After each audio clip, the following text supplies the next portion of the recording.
Z serią Resident Evil jestem związany od prawie 30 lat. Moją pierwszą podróż do tego świata rozpocząłem od Resident Evil 2 na PlayStation i do dziś pamiętam moment, kiedy po raz pierwszy szedłem do zrujnowanego Raccoon City. Później przyszła pora na rezydencję Spencera z pierwszej części, a z nią wszystkie rzeczy, które definiowały tę serię. Napięcie, eksploracja i ciągłe poczucie, że za następnymi drzwiami może czekać coś bardzo złego.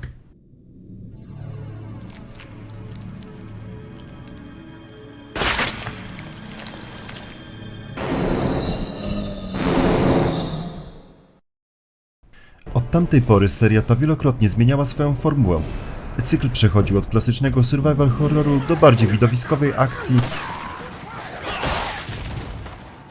by później próbować wracać do swoich korzeni. Jedno jednak pozostawało niezmienne. Capcom zawsze potrafił sprawić, że na kolejną odsłonę czekało się z niecierpliwością. Kolejny rozdział tej historii, Resident Evil Requiem, musi zmierzyć się z ogromnym dziedzictwem serii. Tym razem wracamy do Raccoon City, a obok Leona pojawia się zupełnie nowa bohaterka, Grace Ashcroft. Pytanie brzmi więc nie tylko, czy Capcom potrafi jeszcze przestraszyć graczy, ważniejsze jest coś innego. Czy połączenie klasycznego survival horroru z bardziej widowiskową akcją naprawdę działa? Czy nowa bohaterka jest w stanie udźwignąć ciężar tej historii? I czy powrót do miejsca, które znamy od 20 lat, może jeszcze wywołać ten sam niepokój, który czuliśmy, kiedy po raz pierwszy trafiliśmy do Raccoon City?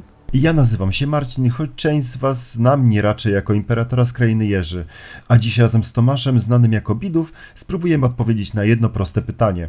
Czy Resident Evil Requiem to kolejny mocny rozdział tej serii, czy tylko powrót do dobrze znanego koszmaru?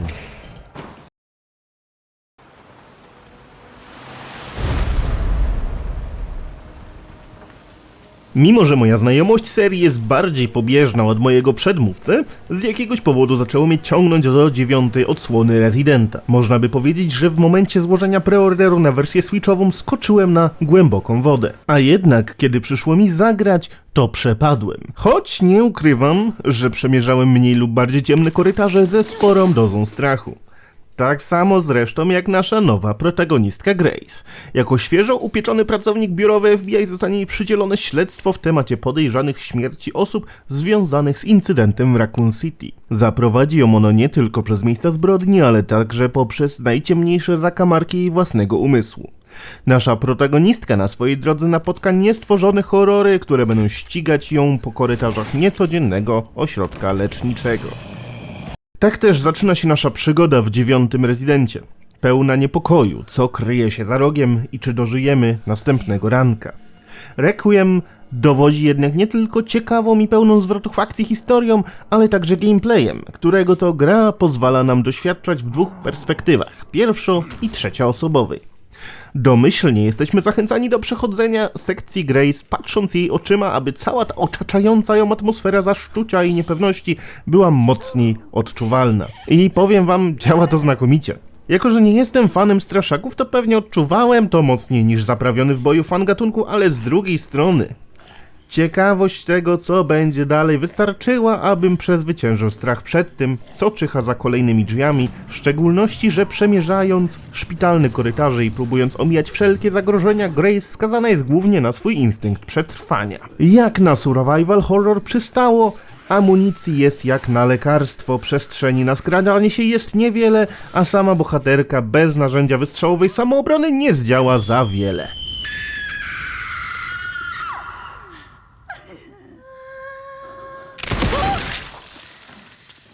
What the fuck? Kombinowanie jak niezauważenie ominąć zombiaki i ostrożne kroczenie wydeptanymi ścieżkami to przepis na to, żeby nie musieć marnować cennej amunicji ani ryzykować obniżeniem stanu zdrowia, w szczególności, że tutejsi zarażeni nie są tak delikatni i oczywiści jak dawniej. W przerażający sposób pamiętają, co robili przed przemianą, a aby chociaż jednego położyć, będziemy potrzebowali często połowy magazynka, bo gnojki potrafią przypomnieć sobie, że przed strzałem można uskoczyć.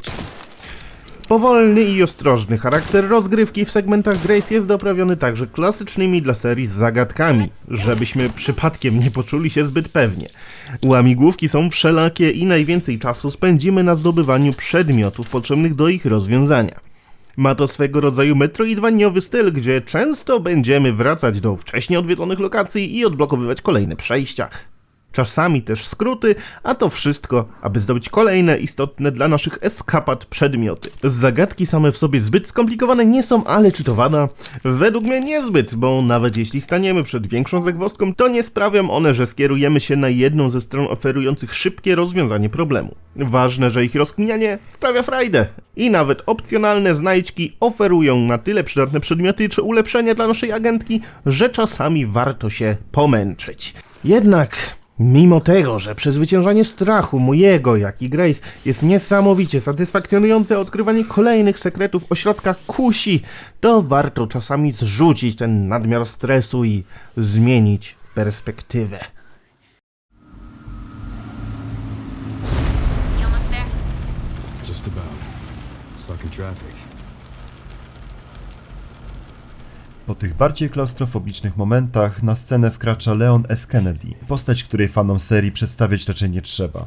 W Resident Evil Requiem pełni on rolę drugiego grywalnego bohatera, a jego fragmenty fabuły przeplatają się z historią Grace Ashcroft. Już od pierwszych chwil widać, że twórcy świadomie budują kontrast między tymi dwiema postaciami. Tam, gdzie Grace porusza się ostrożnie, często zmuszona do ucieczki lub unikania zagrożeń, Leon działa znacznie pewniej. I to nie jest tylko kwestia klimatu. To fundament jego gameplayu. Segmenty z jego udziałem zostały zaprojektowane jako bardziej akcyjne, wyraźnie inspirowane tempem i strukturą Resident Evil 4, gdzie walka stanowi centralny element rozgrywki, a nie ostateczność. Różnice czuć także w arsenale i możliwościach. Leon korzysta z szerokiego zestawu broni palnej oraz znacznie większych zasobów niż Grace, co bezpośrednio przekłada się na częstotliwość i charakter starć. I tak jak nasza wystraszona agentka korzystać może jedynie z broni palnej, tak w asortymencie Leona znajduje się także poręczna siekiera, która nie tylko przepołowi zombiakową łepetynę, ale także odbije wszelakie piły, rakiety czy nawet samochody. To zmienia sposób, w jaki podchodzić do walki. Zamiast desperackiego reagowania na zagrożenie pojawia się większa kontrola nad sytuacją. Można zatrzymać przeciwnika, wybić go z rytmu, a następnie wykończyć lub wykorzystać moment na zmianę pozycji. Dodatkowo Leon może korzystać z broni przeciwników, co jeszcze bardziej wzmacnia jego ofensywny styl i sprawia, że starcia są bardziej dynamiczne i mniej przewidywalne. Inspiracja poprzednią przygodą Kennedy'ego widoczna jest nie tylko podczas starć, ale także w zarządzaniu ekwipunku. Powraca bowiem tetrisowa walizka, do której nasz protagonista może upchać znacznie więcej sprzętu niż Grace ze swoimi klasycznymi slotami. Mając pod ręką cały arsenał, zamiast pojedynczych budujących napięcie spotkań, częściej mierzymy się z całymi grupami zarażonych, które wymagają większego, aktywnego podejścia i kontroli pola walki. Walka przestaje być czymś, czego należy unikać, staje się czymś, czym trzeba zarządzać. Pojawiają się także większe, bardziej wymagające starcia z potężniejszymi przeciwnikami, które przyjmują formę klasycznych walk z bossami. Zmienia się też kontekst lokacji. Choć gra nadal operuje znajomymi dla serii przestrzeniami, to segmenty Leona prowadzą nas przez więcej różnorodnych miejsc, które wyraźnie kontrastują z klaustrofobicznymi i ograniczonymi wnętrzami kampusu, które zna Grace. Na początku swojej kampanii Kennedy działa wokół kliniki w Rhodes Hill, gdzie pomaga w chaosie wywołanym epidemią, przemierzając różne części tego kompleksu, zanim wyruszy dalej. Po opuszczeniu ośrodka akcja przenosi się do wschodniej części Raccoon City, miejsca pełnego zniszczonych ulic, wraków pojazdów i ruin budynków, które trzeba eksplorować, walcząc z falami zarażonych i rozwiązując zadania fabularne.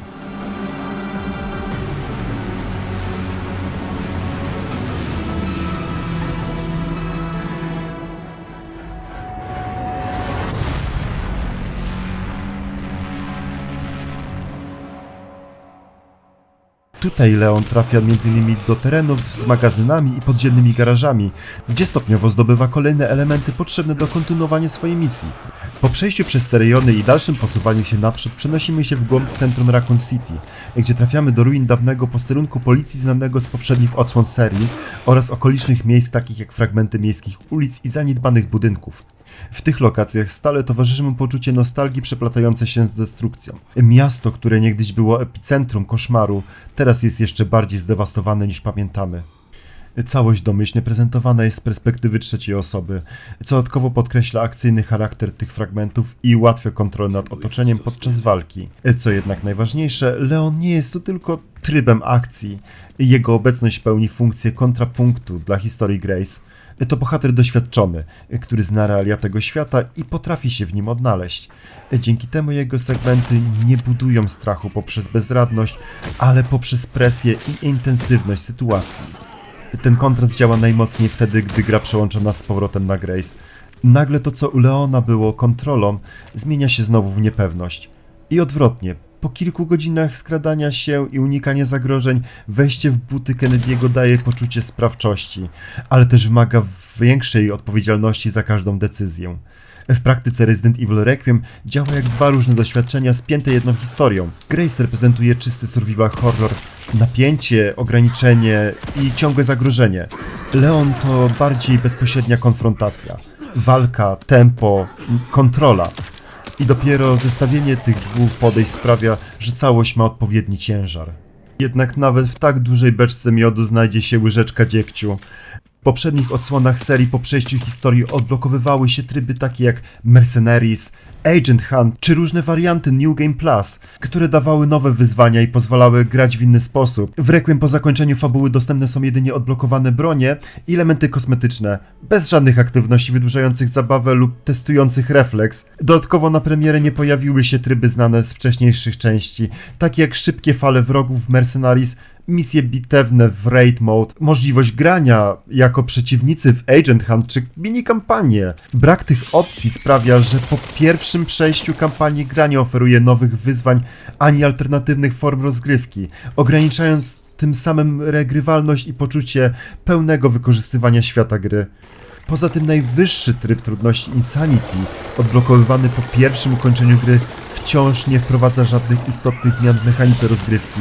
Różni się on od niższych ustawień głównie tym, że przeciwnicy mają więcej życia, zadają większe obrażenia, a ich rozmieszczenie i kolejność pojawiania się w niektórych lokacjach różni się od tego, co możemy zobaczyć w łatwiejszych poziomach trudności. Sztuczna inteligencja wrogów pozostaje niezmieniona, a ich zachowanie nie staje się bardziej wymagające. Nie pojawiają się też nowe ograniczenia ani dodatkowe wyzwania, które wymagałyby zmiany stylu gry. Pomimo tych modyfikacji rozgrywka pozostaje zasadniczo taka sama jak na niższych poziomach trudności. Nadal skrada się, strzela się i eksploruje w podobny sposób, co sprawia, że Insanity nie daje prawdziwego poczucia znacząco wyższego wyzwania.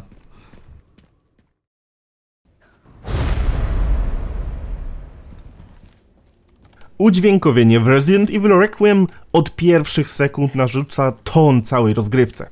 Już wejście do kliniki Rhodes Hill sprawia, że każdy krok, każdy szelest i oddech bohaterki wydają się niezwykle istotne.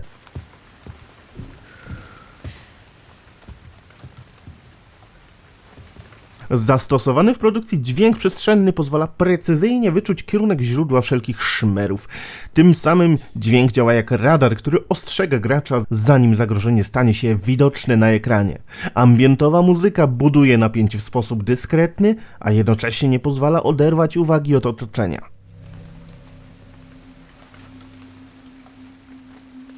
Code 6, all staff, initiate emergency protocol.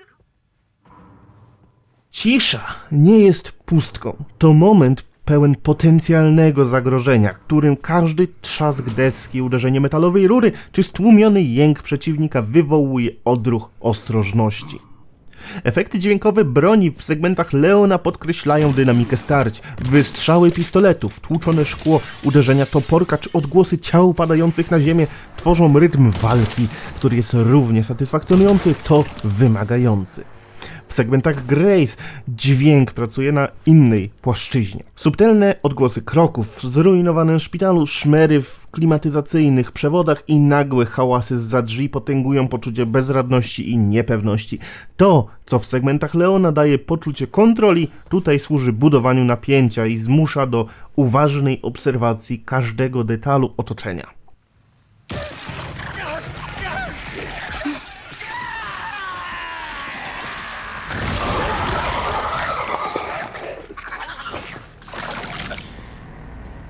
Udźwiękowienie jednak nie ogranicza się tylko do grozy. Capcom zadbał także o wyraźną identyfikację przestrzeni. We wschodnim Raccoon City Przy eksploracji zniszczonych ulic i ruin budynków słyszymy echo kroków na asfalcie, odgłosy przewracających się wraków samochodów czy szum wiatru przepływającego przez zniszczone fasady. W RPD i innych wewnętrznych lokacjach miasta każdy dźwięk jest tak wymodelowany, że pozwala ocenić, gdzie dokładnie znajdują się przeciwnicy i jakie zagrożenia czyhają w kolejnych pomieszczeniach. Dzięki temu udźwiękowienie Resident Evil Requiem staje się integralną częścią gameplayu. To nie jest tylko dodatek do grafiki czy fabuły, to narzędzie, które pozwala poczuć atmosferę strachu, niepewności i presji, a jednocześnie wzmacnia emocje w scenach akcji. Każdy krok Grace, każdy strzał Leona, każdy szelest w tle buduje świat, który jest jednocześnie piękny i przerażający.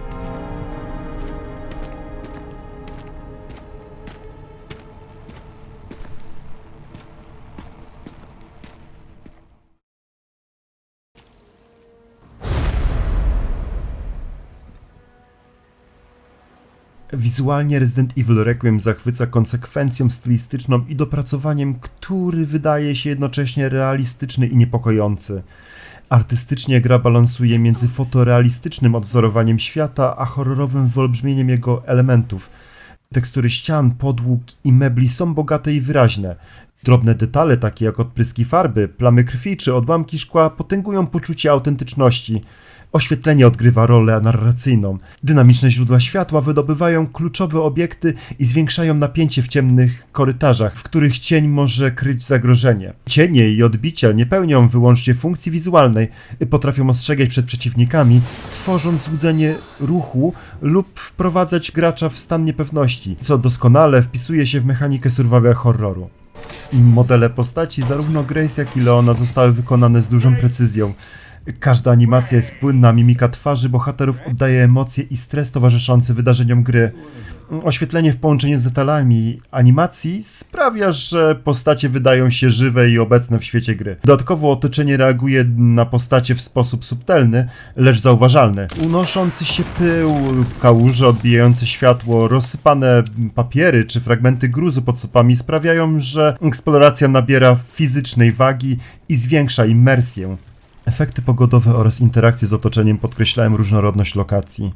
Zniszczone korytarze kliniki Rhodes Hill, opustoszałe ulice wschodniego Raccoon City oraz ruiny posterunków w centrum miasta prezentują spójny, mroczny ton i dają poczucie ciągłej obecności zagrożenia. Gra płynnie przechodzi od klaustrofobicznych wnętrz do bardziej otwartych przestrzeni, zachowując napięcie i mroczny klimat. Każdy detal od rozpryskującej się wody po ruchome cienie współtworzy atmosferę. Świat gry nie tylko wygląda realistycznie, ale też aktywnie oddziaływuje na gracza.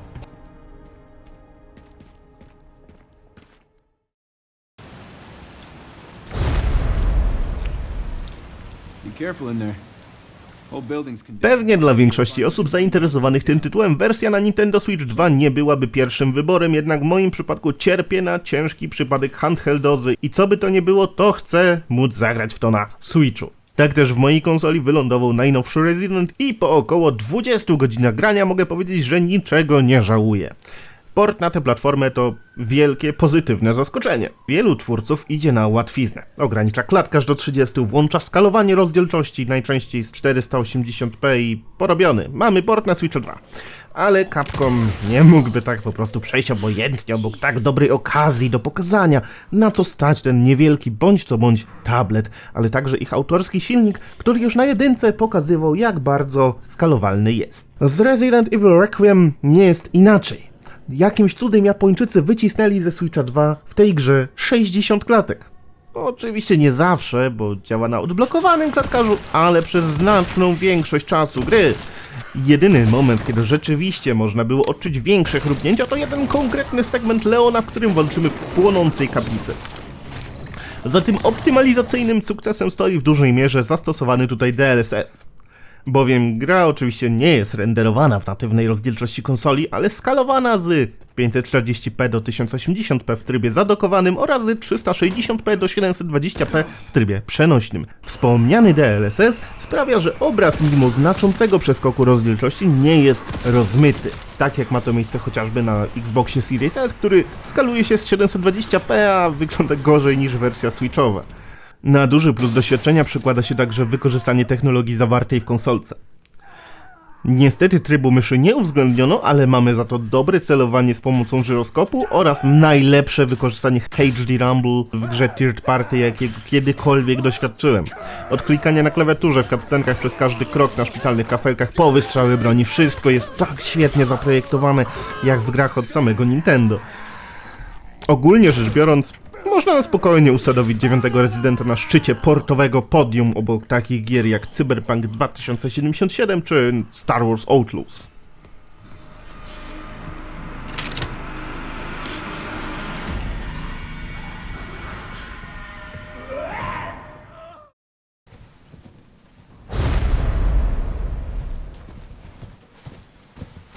Na Xbox Series X Resident Evil Requiem działa bardzo solidnie i stabilnie, tworząc techniczne doświadczenie, które w pełni odpowiada temu, czego można oczekiwać od konsoli obecnej generacji.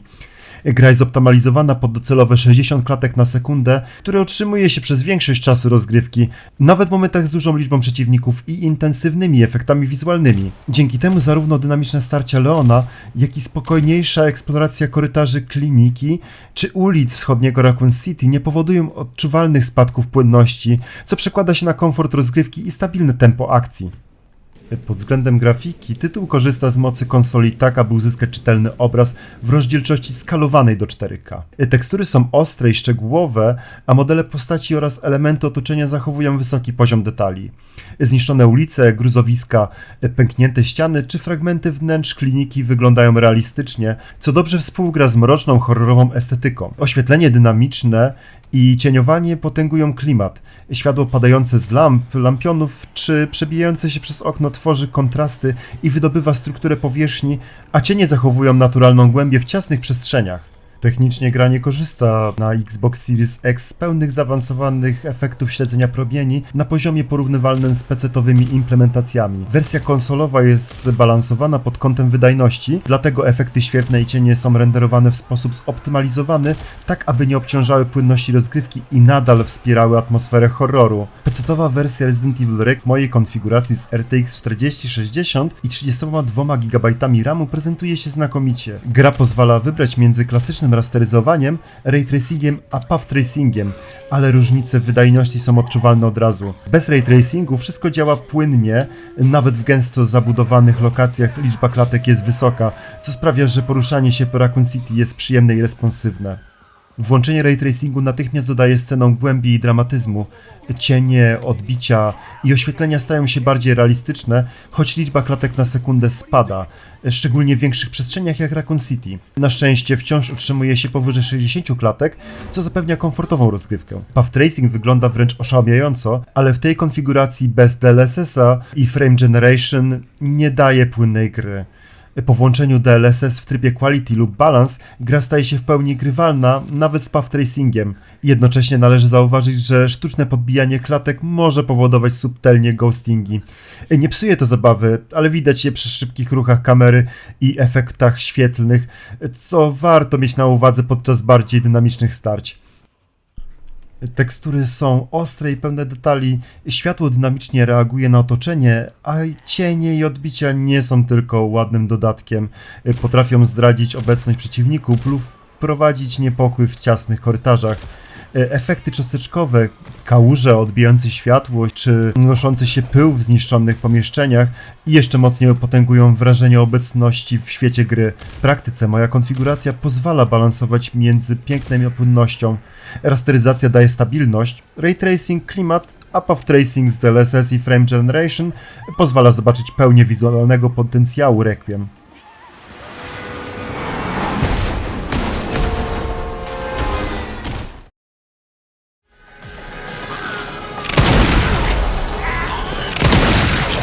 Resident Evil Requiem zachwyca nowatorskim w swoim gatunku podejściem do rozgrywki, mieszając bardziej akcyjniakowe segmenty z czystym survival horrorem, które spina w spójną całość niesamowicie wciągającą opowieścią. Nawet pomimo kilku mankamentów, których czasami trzeba poszukać z lupą w ręce, jest to konkretny kawałek kodu, który trzyma w napięciu od początku do końca. Z perspektywy rezydentowego amatora takie rozwiązanie rozgrywki bardzo mi się spodobało. Po pełnych napięciach segmentach Grace gra pozwala zrzucić cały ten nagromadzony stres segmentem Leona i w końcu pokazać niemilcom, kto tu rządzi, a potem wrzuca nas z powrotem w buty agentki, aby ze świeżą głową eksplorować kolejne lokacje. Jestem gotów nawet stwierdzić, że wbrew pozorom część z 9 w tytule jest obecnie także dobrym punktem wejścia w serię, w szczególności biorąc pod uwagę pierwszoosobowych poprzedników i trzecioosobowe remake'i, bo tutaj macie okazję spróbować obu tych rozwiązań i po ukończeniu gry bezproblemowo przeskoczyć czy to do 7, czy odnowionej 2. Mimo okrojonej zawartości na premierę, muszę przyznać, że bawiłem się w Resident Evil Requiem doskonale. Niech za potwierdzenie mych słów posłuży fakt, iż zdobyłem wszystkie osiągnięcia w tej grze i jest to mój pierwszy tak zwany calak na platformie zielonych. Gra świetnie balansuje rozgrywką, mieszając chwilę grozy z akcją znaną z Resident Evil 4. Nawiasem mówiąc, jest to mój ulubiony Resident Evil wszechczasów, również polecam, bo jest Leon Czym to ja... Tak, Resident Evil Requiem to tytuł, który będzie moim zdaniem pewnym wyznacznikiem jakości dla Capcomu. Jak tworzyć kolejne części tej serii? Osobiście nie mogę się już doczekać do zapowiadanych rozszerzeń i mam nadzieję, że kolejne odsłony Rezydencji Zła będą równie udane. To powiedziawszy, chciałbym wam zadać pytanie. Graliście już w nową odsłonę Resident Evil? Jakie są wasze odczucia na temat tej gry? Czy powrót Leona oraz pojawienie się nowej twarzy w postaci Grace sprawił wam radość? Czy jednak nie widzicie ich w następnych grach? Jeśli film się wam spodobał, to nie zapomnijcie zostawić po sobie komentarzy czy suba, a także zajrzeć na naszego Discorda i socjalki, aby nie pominąć żadnych lamistych wieści. Do usłyszenia!